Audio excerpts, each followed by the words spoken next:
Ena mana, ena reo, ena rangatira mā, naya mai, haere mai, tēnā koutou katoa. I'm John Fraser.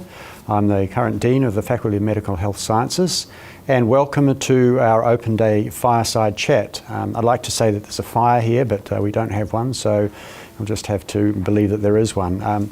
It's my very great privilege to introduce to you one of our more distinguished alumni, somebody who's probably well known to most of you.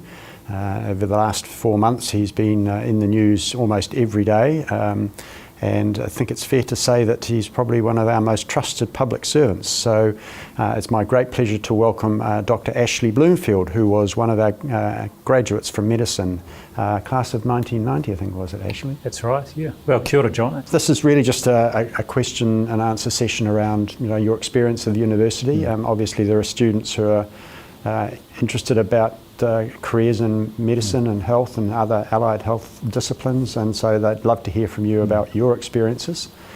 So if we could just start right at the beginning. Where did you go to school? Wellington, weren't you? Yeah, I was Wellington based and did my secondary schooling at Scots College here. I started life in Napier actually, and shifted down to Wellington with the family. My father chased work down here and grew up in Tawa, and enjoyed my years at Scots. I guess around what was then called fourth form, now year 10, I decided I'd try and see if I could get into medical school. So that meant making a couple of commitments. One was to doing the sciences, but I already enjoyed the sciences. And the second was I needed to get good marks, so I had to knuckle down and make sure I got the grades I needed. And it was pretty competitive back then too, wasn't it? It was competitive, although I know it's probably even more intensely competitive now, and I really do admire those who not only go through to get the marks, but then stick with the study right through, because of course getting into not just medical school, but any health science course is an achievement in and of itself, but you've got a lot of hard work, of course, then to become the professional you need to be at the other end. What kind of student were you at secondary school? If you made that decision in fourth form, it's quite early to decide. Yeah, I guess it is. I went on a sort of careers day at Wellington Hospital. I have some distinct memories of some of the things I was shown there, particularly in the pathology lab. But I decided, I would give medicine a crack.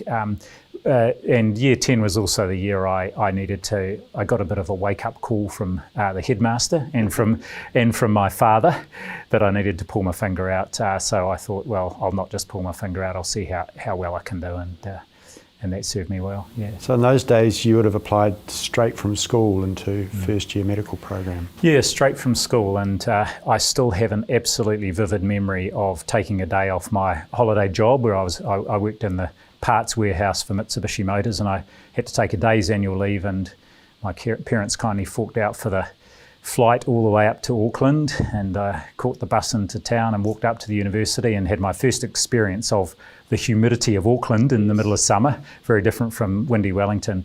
And I have a very, very vivid memory of the actual interview process. And then at the end of that process, I realised I was right on the cutoff, really. I had pretty good marks, I was right on the cutoff. And I was offered a place, and then I sort of got back out to the airport, and I saw another fellow who I'd met during the process, another student who'd come up from Christchurch, and I said, gosh, that was a long, a lot of money to spend to come up for a 20 or 30 minute process just to be offered a place. And then I found out he had come all the way and only been offered a place on the waiting list, so I felt more grateful. However, he did get in and became one of my good friends through medical school, and he's now an obstetrician in Hawke's Bay. And who was the dean back then? Look, I think the dean was David Cole when I first started. 1984 was my first year. Yeah. So, you're a public health physician. What inspired you about public health? What was it that? It's a wonderful career. Yeah. Did you make that decision at med school, or? I made it after medical school. I have to say, and some people through their medical training really decide really early on what specialty it is they want to do. I didn't. I enjoyed just about all the different specialty runs I did through my training and my training intern year. And then actually when we graduated, I not only graduated with an MBCHB medical degree, I also picked up a wife along the way. So when we both graduated, we got married in the middle of our final year, actually quite young. She was in the same class as you? She was in the same class. I will come back to that though, because it's quite an important point I just want to make here.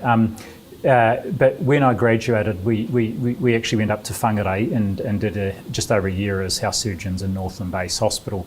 One of the reasons being that we wanted to get experience in a smaller hospital, because you get a lot of responsibility. Sure and back in those days, there was for most of the runs it was you and the consultant, so you learnt an awful lot, and at times that was quite scary when you were the only doctor in the hospital in your first year. You learn quickly. So my wife was actually a year behind me when I started medical school, but I just wanted to, make the note that after I'd done 3 years, and in those days you got a Bachelor of Human Biology after 3 years, I then took a year off because I did, halfway through the third year, all I could see was this long road ahead, and I'd come straight from school, and I took a year off, as did quite a number of people in our class. Around 20% of our class did. We had quite a high rate of taking that year off, and it was a great thing because I enjoyed the year. I grew up a lot. I was 21. I travelled overseas, hitchhiked around Europe, but I came back with I was re-inspired. I was re-motivated, and actually my grades in my second half of medical school were much better than the first half. Partly, I think, my wife was a pretty top student, and she made sure I didn't She was study. your mentor, was she? She was something of a mentor. Oh, that's fantastic. Yeah. Oh, that's wonderful. But I guess the point I wanted to make there is, don't feel that I think, a career in health doesn't mean getting on this travelator that is endless, that actually some of these other life experiences, including your holiday jobs. One of the things I did at the end of fifth year is I did territorial force training, and not in the medical platoon, but as an infantry officer. And again, you gather these life experiences, and they all serve you really well for a career in medicine. And I guess it was some of those experiences that also piqued my interest in public health. Once I'd done some clinical work, I thought, and I had a couple of friends doing public health, I thought, just like to expand my horizons a bit and try this public health side of things. So how would you describe your university experience? Did you get up to any trouble? Oh, just the usual mischief, first year away from home and out of school, and in a hall of residence, which was an absolutely fantastic time. I mean, you make great friends. You meet people who you then go flatting with, people who you know right through your life, and I still hear from and see those people. We had a lot of fun, and so you should. I mean, university is not just about getting the degree; it's about making those connections. It's about growing up and enjoying all those things. I mean, I can still remember seeing some of those classic New Zealand bands that were around in those times. It's like the Mockers and the Netherworld Dancing Toys, and at the Glue Pot, the Headless Chickens, and so on, and some of the comedians as well. Unfortunately, the Glue Pot isn't there anymore. So I gather, but often also at the university. So, the whole university experience, I think, is one that is about, making those friendships, learning about life, really, not just about studying. Do you remember any staff, students in particular that? Oh, look, the staff were fantastic, and Graham White, who was a legend around He's still around. He's still around, I know. He was there in those days, and he was just such a wonderful kind of teacher and person, and a hugely inspiring example, really. And many of the clinicians, particularly once I got into my clinical years, I still come across those people who were consultants when I was a student. They still remember me, and they're still always incredibly friendly. And many of them, of course, really do inspire you when they mentor you and teach you those clinical skills. I'm sure Graham will be delighted to know that you remember him. Absolutely. So I hear that a lot about him. He was obviously very inspirational. Yes, definitely. During your time as a student, is there anything that you would have done differently? Or the old, what we call in medicine, the retrospectoscope. Is there anything I would have done differently?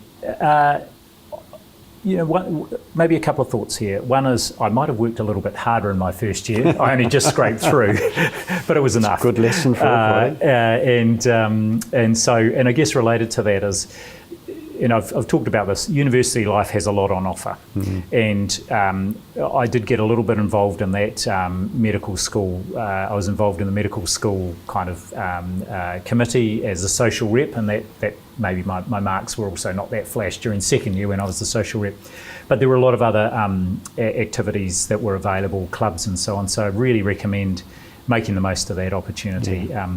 I joined the ski club for obvious reasons. That was fun, but there were a lot more opportunities, and I think that especially because medicine is very confined around the sciences, that opportunity to broaden your horizons and having that broad appreciation of society and of the arts as well as science, I think is a good thing for your future career, and so I would encourage people to take those opportunities that are on offer at university.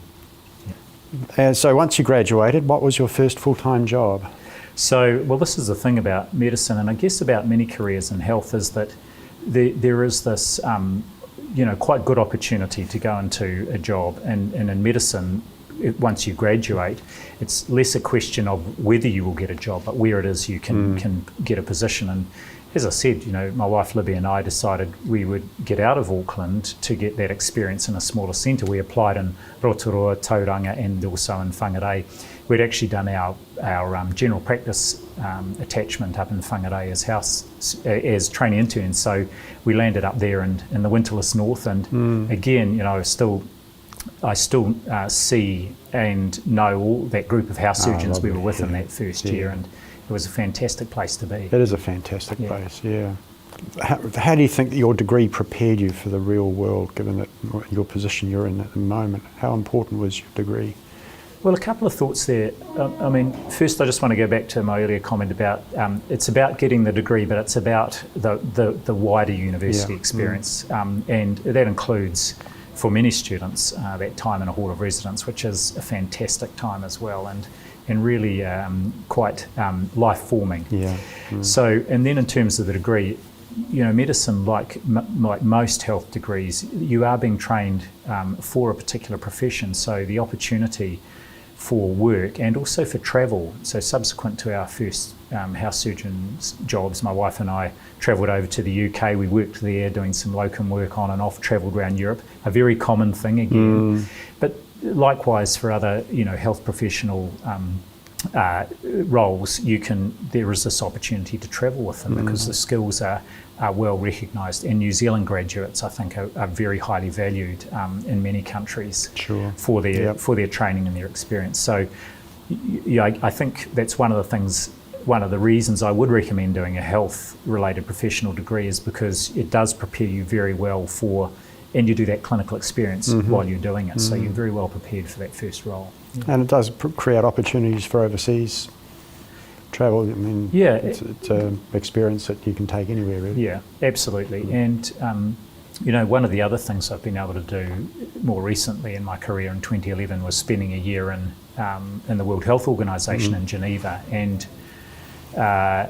the contacts you make with those international sort of opportunities are fantastic, and I still have at least weekly hear from folk that I've worked with there, whether they're back in their own countries or still at WHO. I still have friends I made when we worked in the UK in the early 90s who we're still in regular contact with, and in fact some of them came and worked over here as junior doctors as well. So let's move forward to present day. You're the Director General of Health. You've been in that role for 2 years. 2 years now. How did you get there? Well, I took a pretty circuitous route, but going back to your earlier question, one of the things I'm so pleased I did do in finding my way to this role was doing the medical degree, because every day I use that knowledge and the skills that I trained with and for in my work, and likewise the public health. I did the Masters in Public Health at Auckland University and then finished the training program, and at the end of 1997, found my way down to Wellington for 6 months to get some experience in policy, and I'm still here. I just found I enjoyed that nexus between public health and the health system and the public service, and New Zealand's incredibly well served by its public service. Agreed. Sometimes disparagingly referred to as the bureaucracy, but I think what New Zealanders have seen through the response Absolutely. to COVID-19 is how well served they are by the public service, not just the Ministry of Health, but the wider public service. And I think, one of the things I could recommend is that opportunity with a health-related degree is not just to work in the healthcare system, but also in the public service. And there are many people in this building here, the Ministry of Health, who have got health professional backgrounds. Agreed. Yeah. So let's move to the topic of current, the pandemic. This might be a silly question, but were you prepared for it? There's always a talk about preparedness for pandemics. Your personal experience, then, whether you think New Zealand was prepared for it. Yeah. Well, you're as prepared as you can be in that, first of all, New Zealand's preparation was in having a good pandemic plan. It's one that goes right across government. It had been updated in 2017 and it had been tested. Of course, you've got to also then be able to flex with the plan, and we realised very early on that this was not the same as an influenza virus, and in fact we needed to respond differently. So we had the book and we followed the book, but then we realised we had to pivot our response. Sure. That if we went to a sort of a manage it type phase and let the virus get away, it was quite clear by looking at other countries, particularly the UK and what was happening in Europe, that our healthcare system would be overwhelmed, not to mention the impact on the health and well-being of New Zealanders. So we changed our response. So then I guess we touch on, well, what about your personal and professional preparation? Well, all I can say is, in coming to this role, I had done pretty much everything there was to do in the healthcare system, having been in a clinical role, then done the public health. I'd worked here in the ministry for quite some time, but then spent time out in district health boards and finishing up as a chief executive before I came back. So I feel like, as well as that time at the World Health Organization, I felt that in a way I couldn't have accumulated any more experiences that would support me to give the government good advice and help support the best possible decisions. And of course, behind that is also being able to rely on a really fantastic team, which I've been able to build here in the ministry too. So what were some of the tough decisions you had to make? Well, just reflecting on this, John, very early on when things were moving so quickly, but we had very little information. And I was dreaming COVID-19. This was a 24/7 occupation. And I realised after a few weeks that all I could do was get up every day and play what was in front of me and talk to colleagues who had expertise and read the science that was coming and look at what was happening in other countries and test my advice with other good people like the Prime Minister's Chief Science Advisor, Juliet Gerard, Professor Ian Town, who's our Chief Science Advisor here, Caroline McElnay, who's another public health physician, our Director of Public Health, and many others, and then come up with our best possible advice. So I guess the real test of leadership is being prepared to give advice that can have a profound impact on people's lives and livelihoods with incomplete information, but knowing, and I guess backing yourself to do that. We had to make some huge calls. You did. Whilst the pandemic plan did envisage, for example, border restrictions, none of us had ever thought that within 6 weeks of a pandemic, or actually even just within 2 weeks of the pandemic being declared, we would be effectively shutting the borders in our country, and then only a few days later asking the whole population to stay at home. Stay indoors. For 4 weeks. And I think, if I reflect on the momentousness of those decisions and the advice we had to give, nothing prepares you for that. But being able to sit that within the scientific training you've had and the experience that you and your colleagues have gained over so many years. And I think that science-based approach has really served New Zealand well. Yeah, I think so too. Well, I think, as an example of leadership, I think you exemplify what we consider to be exemplary leadership. So I'd like to thank you. And really our last question is, young students from school thinking about coming to the University of Auckland and thinking about health careers. Is there any advice you'd like to give them about pursuing health as a career? I can't think of any other career I would rather be in. I sometimes describe myself as a lifer in health, and I'm so proud of that. New Zealand we are a very fortunate country. We're fortunate to be living in this country now, we know that, but we've got a really good healthcare system as well. And one of the things I like about our healthcare system is it's not very far from the Minister of Health, or indeed from where I sit, right down to the front line. Indeed. And that makes it a really great system to work in. So I would encourage anyone who's contemplating their future career, do look at health. It's extremely rewarding. All I can say is the University of Auckland served me very well, both for my medical degree and then my postgraduate masters. So, and Auckland is a fantastic city as well to live in. So, I'd strongly encourage students thinking about what they might want to do next year or the year beyond to think about a health career. Ashley Bloomfield, thank you very much. You're obviously very busy, and thank you for giving us some time today to talk about your experiences. I hope you've enjoyed that fireside chat, and hope that you will join us in Open Day, either the live webinars or the Open Day on campus. Ka kite anō. Bye-bye.